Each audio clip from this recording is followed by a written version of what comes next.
Hello, I'm Maria Hall Brown. Welcome to LA Currents.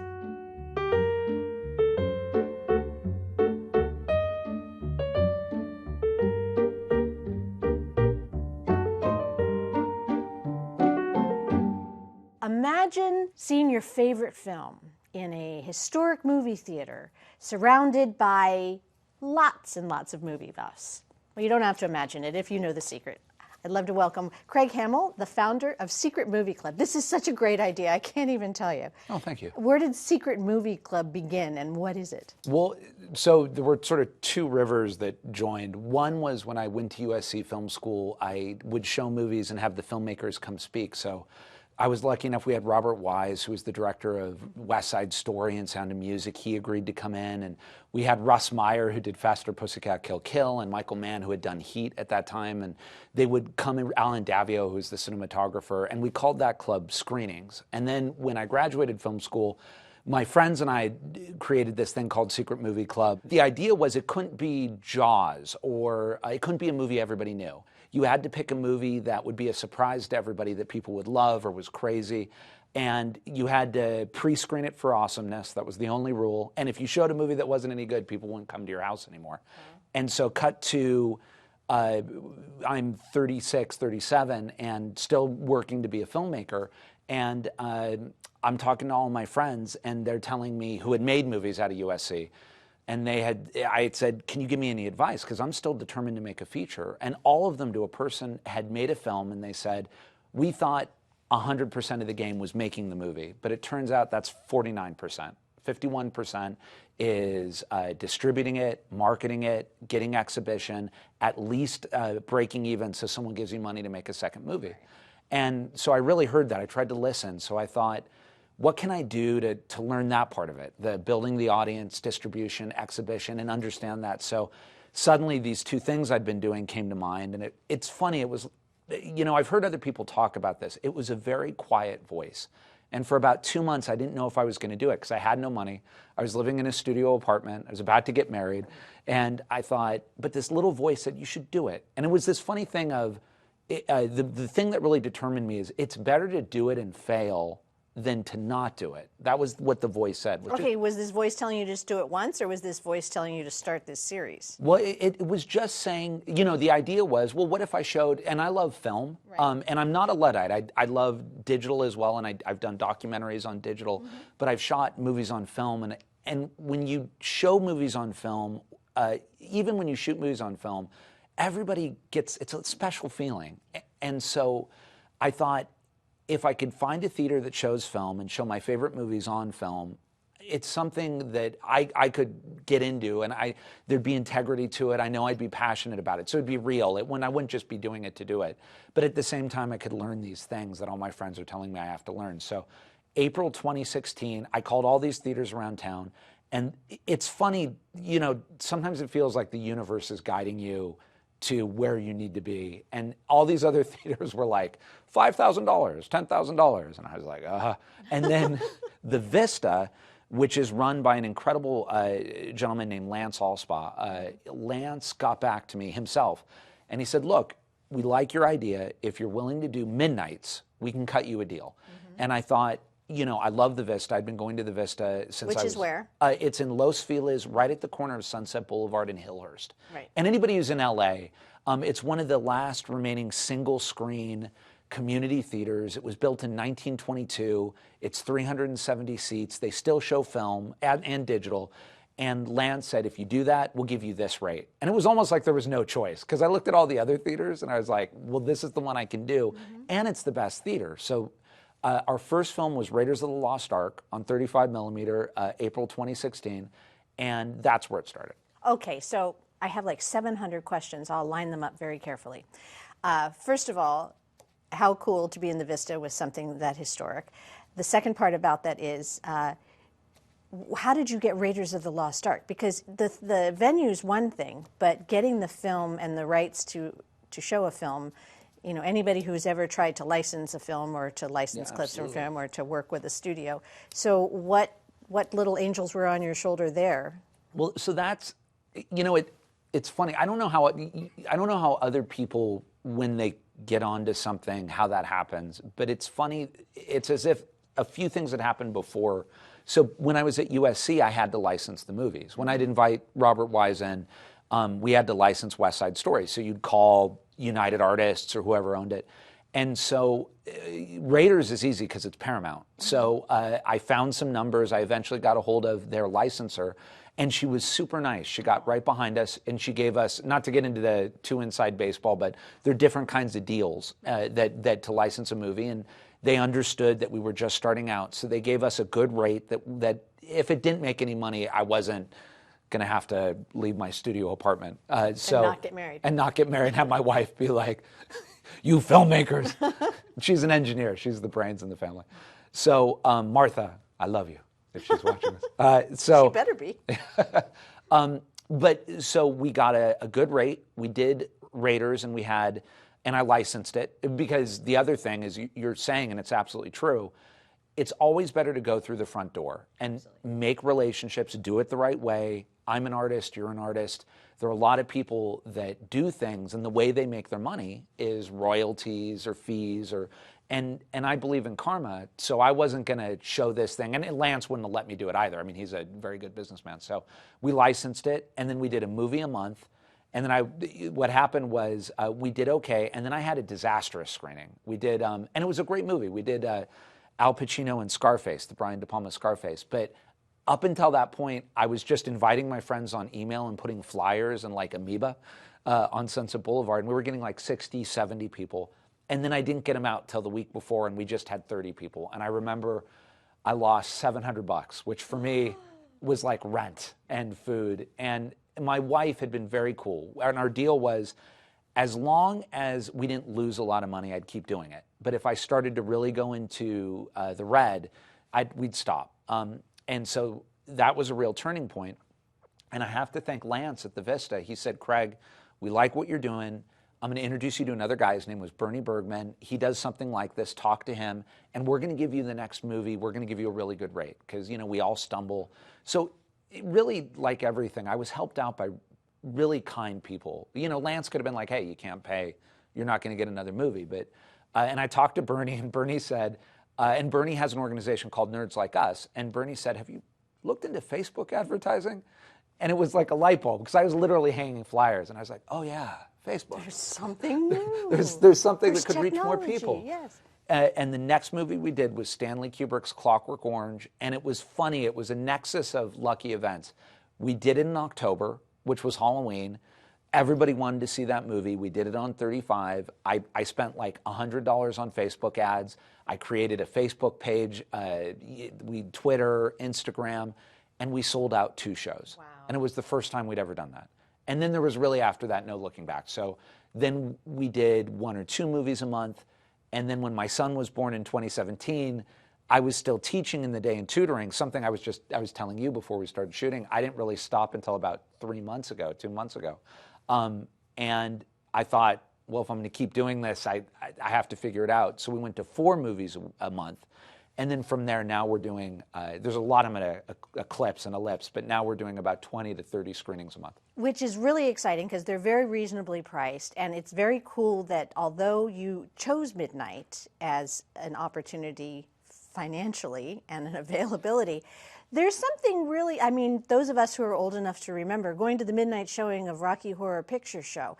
And there's something about being in that group of people at that hour that have that devotion to that idea, that conceit, that talent, that creativity, and just hanging out together. Are you finding that same sort of zeitgeist yeah, absolutely. in what's happening? Absolutely. And so the funny thing is, that I really think this, if I had done this as a business thing to start, where I was like, I'm going to make a lot of money from this idea, I don't think it would have worked. But doing it at midnight, showing movies I loved, we never picked movies for money. And so the funny thing is, like you're saying, we showed Stanley Kubrick's Barry Lyndon at midnight. Everybody came to us? I wish. But the funny thing was that we had 300 people watching a 3.5-hour period movie that's very slow moving. Yeah. And everyone was like, Barry Lyndon, Barry Lyndon. And you realize it was kind of punk rock to show such a stately movie at midnight. And somehow film nerds and people who love movies were like, yeah. So what you were saying, though, Maria, that's key is it's about community. And so what happened was all these people who really love cinema, and TV is amazing. We're in this golden age of television and streaming, and everything's moving there. And then there's so many. I just watched The Wire from start to finish, and that was like reading a Tolstoy novel. It was incredible. But I think that experience of seeing a classic movie with 300 people, all that emotion gets amplified. You hear the projector in the back. You get your popcorn. I think maybe this is just a theory, because we're doing so much on our phone and on our laptop, to sort of shut those down and sit with 300 people in this kind of communal space and have a community experience. I think there's something to it. So we get regulars, to answer your question, and we get community, we get filmmakers, and we had Ryan Gosling snuck into one, but I didn't get to meet him. I wish I could tell you, he came up to me and he was like, "What up, homie?" But it did not. I do a little speech, and then I'm sitting on pins and needles to make sure it goes okay. And we did was Gold Rush, Charlie Chaplin's Gold Rush. Okay. And then at the end, I came out, and the concession guys were like, "Yo, Ryan Gosling came inside your show," and I was like, "What?" So you need to invite him. I do, Mr. Gosling. If you happen to be watching this, come back. And one person I want to shout out, and I'll shut up about this, but Community was, and he just recently passed, so I want to give him a shout out. There was a gentleman named Freddie Gillette who was 88 years old, and he would drive himself to the midnight movies, and he always wore an MGM shirt, and everybody knew him. He was a merchant marine, and he had been Orson Welles' driver. He was the one who had found Orson Welles when Orson Welles passed away in 1985. It was Freddie who found him. And so he's this fixture, and he would go to the New Beverly. And if you're in LA, you know these sort of rep theaters. There's the New Beverly, the New Art, the Egyptian, the Arrow. And when those closed down, or when New Bev specifically closed for a year, Freddie would come, and everybody, we called him the Mara's Secret Movie Club, and we just let him in for free. We were like, he'd be like, "Hey," and we'd all be like, "Freddie." And it was a real honor, and we even interviewed him in front of Touch of Evil, and he talked about Orson Welles and his 10 years driving Orson Welles around. And meeting people like that and getting to know them, it's part of the juice of, I think, what makes it special. So. Do you, because I've seen some images, and you're up there with a microphone, do you get a chance to talk back and forth with the audience very often, or is it just something that happened with Freddie because he was such an iconic figure to everyone in the room? Well, unfortunately, and my wife and my family will attest to this, there's no place more dangerous than getting between me and a mic or camp. Since I was a kid, my mom tells a story. There was a talent show on Catalina Island when we camped, and I went up there and sang Sesame Street, and they were like, the counselors like, "Get him off," and they chased me. And so I started from the very first one, going up and giving a little trivia and welcoming everybody. And my grandfather, who's from Minnesota, was a businessman, and he started this dog food company people might know called Nutro, and he built it by shaking every hand in every pet food store. My papa, Edmund Brown, all across the western United States. And that's how he built it. And everybody knew Ed Brown, and he would come, "How are you doing? Would you let's cut you a deal?" So when I started this, I thought of my grandfather, who was still alive. He only passed a year or two ago at 90. And I thought, what I'm going to do is I'm going to greet people. I'm wearing the suit that I wear suits to all of them. I'm going to do a little intro. I'm going to try to learn names, and I'm going to just let people know I'm grateful they're here. And so I do that intro, and every now and then we get someone who writes or reaches out to us and says, "Hey, I made this movie. I'd love to come speak about it," or we reach out to them. So we had David Lynch. I wish I could tell you David Lynch came to it, but I wrote David Lynch when we did Eraserhead, because I'm a huge David Lynch fan. And he always said Eraserhead was his most spiritual movie. And I wrote, and he wrote back, and he was like, "You can ask your audience this question." Oh, wow. Yeah, and so I read it, and David Lynch had said, "I've said Eraserhead's my most spiritual movie. Can anyone tell," this is my horrible David Lynch impersonation, "can anyone tell me why I said that?" And I was like, and I read it, and the audience went crazy. We had the amazing lead actor of The Shape of Water, who works with Guillermo del Toro, come speak, and he played the Doug Jones. He played the Aquaman. Oh, for heaven's sake. He came and spoke for Pan's Labyrinth.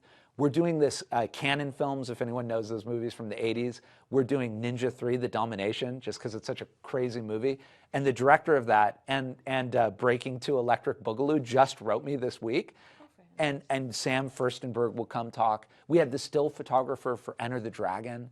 And so you get these great, we had supporting actor from Taxi Driver.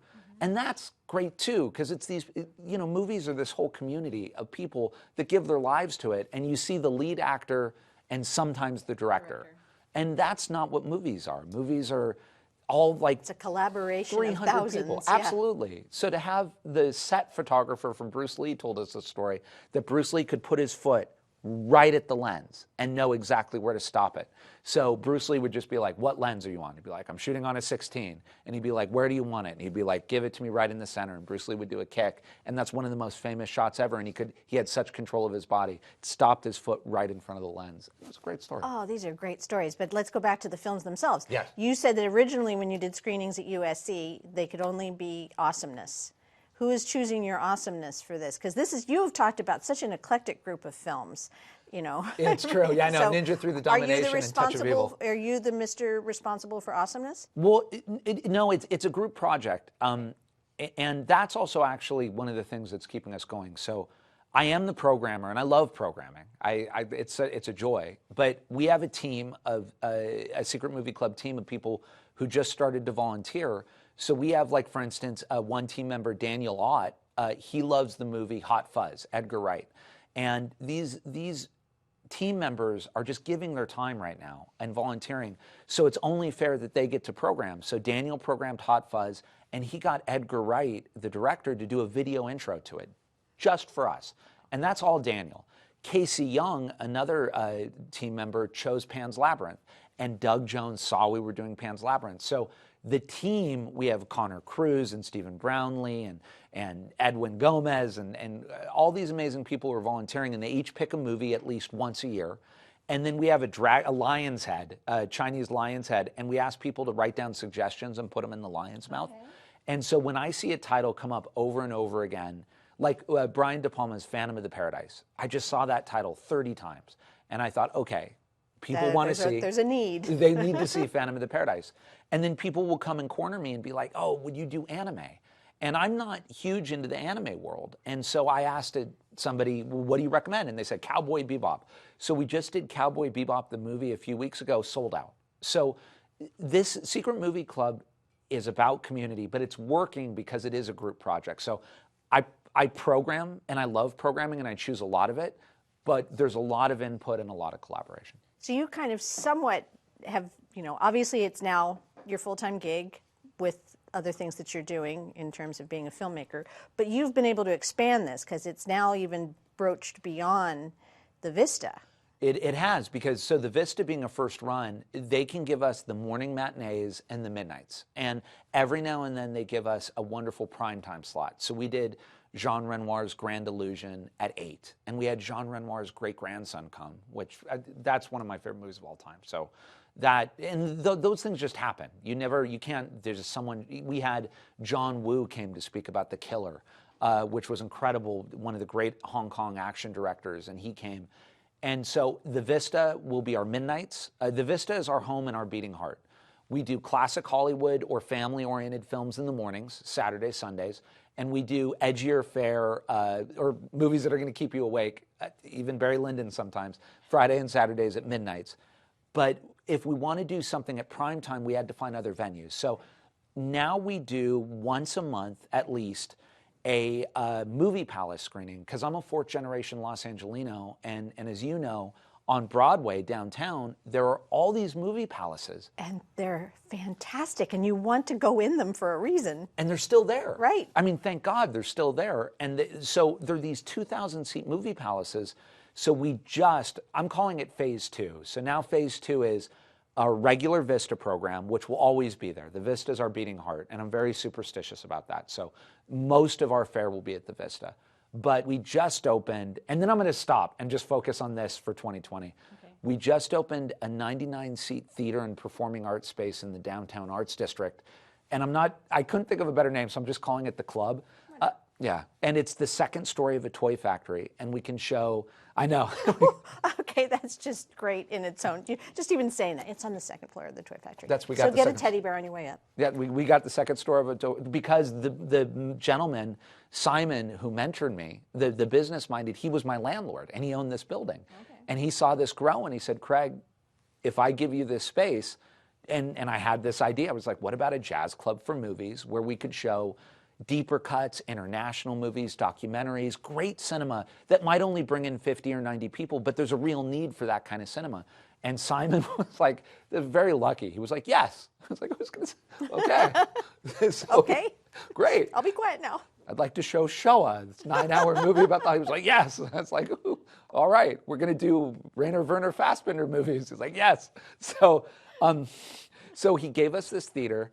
If I know, I still would have done it if I knew what I was getting into with that, but I definitely would have cried more. So, but we have two 35 projectors, a 16 millimeter projector, a digital projector, 99 movie seats, a movie screen. We just had our opening just 3 days ago, and we showed movie trailers, Stanley Kubrick's debut movie, Fear and Desire, Fritz Lang's Metropolis, and the anime movie Metropolis all in one day, which was a mistake. There's a lot of movies to show, but we got through it. The audience had a great time. And so the club... Who survived from morning to night with that one? My crew. Okay. The projectionists. The same audience in each film? I think we had 3 people who bought all-day passes, and then everybody else was coming to the events they wanted to. But now that that's open, that space, the idea there is like this Thursday, if you want, Maria, we're doing Flashdance, and then we're having a dance party. Seriously. Yeah, we're doing The Apple, which is a crazy movie from 1980, and we're going to do karaoke. There's this amazing independent sci-fi film called Coherence that was shot in 2013, and the entire cast and crew is going to come and talk about it at the club, and we're calling it The Little Movie That Could. That's our series, and we want to show great micro-budget movies with the cast and crew, and then have people who are filmmakers learn, look, if you're talented, and you can scrape $10,000 together, and you really just think about the movie, you can make a movie that launches your career. So the Jim Bierkit, who was the director, is coming with his entire cast and crew, and that movie got released in distribution all over the world, and that's going to be this Saturday at 8 p.m. So anyway, end of story is now we have 3 venues where if it's independent or experimental or we need to go all night, that'll be the club. If it's classic Hollywood, classic international cinema, that's going to be the Vista. And that'll be the bulk of what we do. It'll be the Vista. If it's a really epic film like Akira Kurosawa or something that just, we want to do Bridge on the River Kwai or Ben-Hur, that'll be at those movie palaces downtown. At the Palace Theater, we're doing, for instance, Christopher Nolan's Dark Knight. Such a good film. Such a great, and it needs to be on a big screen. And so the Palace Theater, we just did a double bill of Godfather 1 and 2. On the same every day. man in Los Angeles showed up. We had. Yeah. That's all you have to do. There's not a man I've ever met in my entire life, and you ask him his favorite movie, Godfather 1 and 2. And so Godfather, talking about that, the funny thing about Godfather 1 and 2, I'm Irish Catholic and Russian Jew. Those are my dad is Russian Jew, my mom's Irish Catholic. Every Thanksgiving, with the Catholic side, we'd all watch Godfather 1 and 2, and then look at each other and be like, family. And then I was an adult, and it like dawned on me at 21 or 22. That's a bad thing to say. I was like, these people are monsters. Like, they destroyed their family. But we would watch it, and it was the only movie, along with Martin Scorsese's Goodfellas and Jaws, Spielberg's Jaws. And I come from a family that's half Midwestern Republicans, half Los Angeles liberal Democrats. Those 3 movies, everybody would sit together and bonds them and love them. Okay. Now, someone can explain that to me. But as you said, we had all these guys watching Godfather 1 and 2, all thinking we could be Michael Corleone, which is awful. You don't want to be Michael Corleone. That's true. The vast array of films that you have described as we've been chatting, I don't think I've ever met anybody who knows as much or about as many films as you do. You're a literal encyclopedia. Did you just watch movies all day, every day for half of your life? It's funny. I think about this too, and I'm going to try to tell concise stories. My folks divorced when I was 6. And one of the ways that we really bonded with my dad on weekends, until he became a public school teacher here at LA, was, you know, he was struggling to make it, but renting movies was something that we could all be together, we could all do. So I have this really fond memory, 6, 7, 8, and it's funny, my mom would only let me watch things that were age appropriate. So I couldn't watch a PG-13 movie till I was 13. So with her, I saw all the classics. And my dad loved movies too, but with him, we could watch like Blade Runner. And that was totally inappropriate at 7. I couldn't sleep. But I saw Blade Runner at 7, made a deep impression on me when Rutger Hauer meets his maker. But between that, that started, I was always an avid reader and still am, and I love books, but I love movies, and that happened, that really got passed down. My whole family was into it. My great-grandfather was a tailor at MGM. Oh, my. I should say. He did the Tin Man's outfit. No way. Yeah, I should have told you that. And my grandmother... What a great legacy. It was, I think, 9 years old on the set where the lion, the Tin Man, and the Scarecrow look at the castle when they're singing, "Oh, wee, oh." That was the day she was on set. Aww. And they were shooting that shot. So I come from working-class Hollywood. But that started it, and then I went to film school. I'm a writer-director. I love film. And from high school on, I developed this habit of, I don't sleep a lot, so I would put on a movie around 11 p.m., and I'd watch at least a movie a night and go to bed at like 1 or 2. And so I ended up seeing 7 or 8 movies a week. And cinema can be anything. So I don't know if this is what you were referring to, but it's also really important to me. I think, like in any field, people can get, maybe not even intentionally, but a little elitist or snobby about their taste and then kind of look down. Like my wife, I'm so great. My wife is from El Salvador. And I remember I took her, we went to go see Sicario, a very intense film. And you know, when you're married, you can feel your partner getting tense. And I looked, and she looked at me and she said, "For you, for Americans, this is entertaining. For me, this is what happened." And so that was dawned on me. And before that, I would get a little annoyed because she always wanted to watch Minions or Despicable Me 2 or, you know, How to Be Single. But then she was like, "No, those movies are delightful and funny, and this is what we..." And my wife expanded my movie universe because I was like, "You're right." And I watch them, and I'm like, "Oh, that is, How to Be Single is a lot of fun. Minions is fun." And so that was a big light bulb to me that, you know, movies, and I hope they stay this way, are a great democratic art form, and they're for everybody. Right. And so, yes, you can have Barry Lyndon, or yes, you can have Akira Kurosawa's Redbeard, or Jean Renoir's Grand Illusion. You can also have Raiders of the Lost Ark. You can also have Mission Impossible 6. You can also have Inside Out. And you can also have Ninja 3: The Domination. My dad loved, you know, Missing in Action with Chuck Norris and Steven Seagal movies, Above the Law. They all please people if they're well done. And there's nothing more fun than sitting around with your friends talking about a movie that you've all seen. Oh, totally. There's something very relaxing, communal, and everybody gets to have their say about a movie. There's something that equalizes the playing field. And I'm sure you're finding this after your movies, that everybody's hanging out talking. They do. And then sometimes the staff at the theater, I can see them at 3:30 in the morning, they're like, right. Yeah, wrap it up, B. Okay, so now there's lots of opportunities for people to see their favorite films they've never seen, or just to hang out somewhere at midnight. So how can people find out about all these great films? Probably the easiest thing to do would be to Google Secret Movie Club and Eventbrite. You can also use our social media handle at Secret Movie Club, and our Facebook, Instagram, Twitter should pop up. And in a month or two, God willing, we do have secretmovieclub.com, and that should be live. All right, well, the secret's out. It's really fun to talk to you, Craig. Thank you, Maria. Thanks. And that's it for this edition of LA Currents.